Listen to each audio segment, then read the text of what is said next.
Professor Placid Njoku. I am a farmer.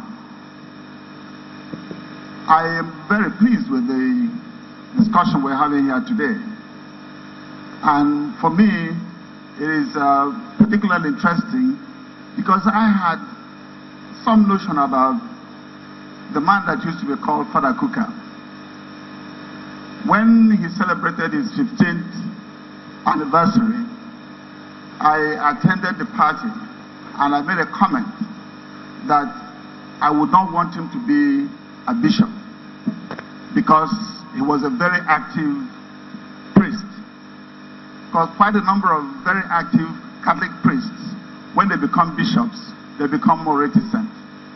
But I'm very delighted that Father Kukah is one person they have not been able to change. He has continued to be the activist that he is. And for the comrade governor, I think that the good work you did in labor. I was in the National Universities Commission when we worked with you on ASU issues and so on. And your passion for workers was very evident. And as governor, I think you've done quite a lot. But I want to put one poser to you. What will it take? What will it take for you to pay up the pensions of all those people you have not paid, I think from 2011 or so to date? What will it take for you to pay them up before you leave office? Thank you very much. Of Development and on the faculty of the Kaduna Business School. I want you, comrade, to address productivity indicators. From your life in activism, where you managed organized labor, to where you now became somebody who was responsible for paying labor for their labor. And the argument has always been that, are we paying enough? Or is labor itself justifying the pay it's being given? Independent of other economic indicators, whether they are man hours, they are man weeks, they are man months.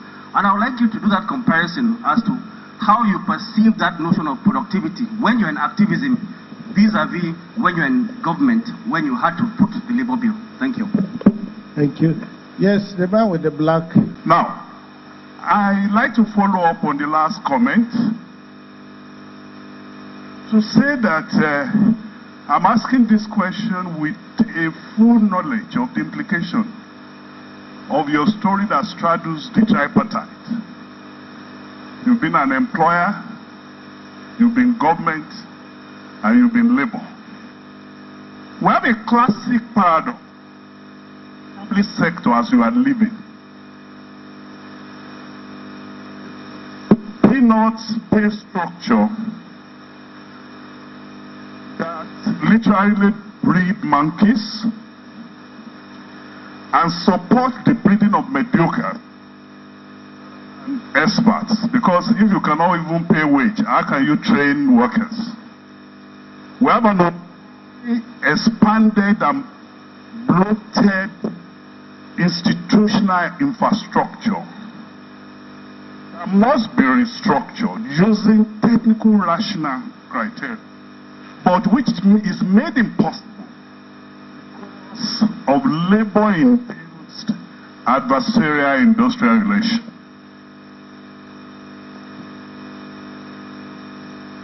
We have a situation like in Oyo State where I'm located, where even the governor, with all the federal allocation and all his IGR, can hardly be able to meet up the basics. Question is, whereas we need to unbundle the entire expenditure structure of government, what are your thoughts? Because without the resolution of these, among few other issues in the public sector, Nigeria might be actually heading into an economic war. Thank you. And the leaders will have a forum where they will meet. Where's the meeting point? So that those people, you will hear them. I was going home from church the other day and I saw a very well-dressed guy. I know that they are corporate beggars. it was a different scenario. This was a young man who did not have chance. He just came for, the St. Vincent de Paul to have something given to him. And when he came, he was asked to go back. There was no transport. He was stranded. I had just 500 naira on me, and I had to split it. It's terrible. It is to that point. People may not really want to listen. People may not really want to look at this truth from this angle, but that is what is happening. Everything we are talking about here boils down to how to better the lives of the youth. So we should create that meeting point for the youth and their leaders. Thank you very much. Thank you very much. So I think stop on this note and give Comrade Governor